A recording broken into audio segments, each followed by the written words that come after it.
পশুর রক্ত বা পশুর কোনো কিছু দুর্গন্ধ বা কোনো কিছু, কোনো ময়লা যেন পরিবেশকে দূষিত না করে, মানুষের কষ্টের যেন কারণ না হয়।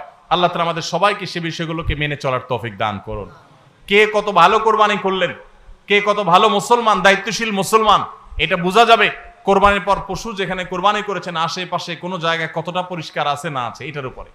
এটা হলো মিটার, এটা দিয়ে মাপা যাবে যে আপনি মুসলমান, ইসলাম কতটা বুঝছেন। শুধুমাত্র জবাই করলেন আর গোশত খাইলেন, ইবাদত হয়ে গেল, এত সোজা না। আল মুসলিমু মান সালিম আল মুসলিমুনা মিন লিসানিহি ওয়া ইয়াদিহি, যার হাত মুখ দ্বারা অন্য মুসলমান নিরাপদে থাকে, সেই মুসলমান। আপনার জবাই করা পশুর রক্ত, এটার গন্ধ কয়দিন পরে ছড়াচ্ছে, শুকায় রক্ত গন্ধ বাইর হয়েছে, ময়লা আছে সেগুলোর গন্ধ বাইর হয়েছে, তা অন্য মানুষের কষ্ট হচ্ছে, আপনি মুসলমান হতে পারলেন না, আপনার এটা ইবাদত হলো না। এই জন্য এই একটা বিষয় মনে হতে পারে ছোট্ট বিষয়, এই ছোট্ট বিষয়টাই কিন্তু আমাদের ইবাদতকে নষ্ট করে দিতে পারে। আমরা সবাই খেয়াল করবো তো ইনশাআল্লাহ। আল্লাহ তাআলা আমাদের সবাই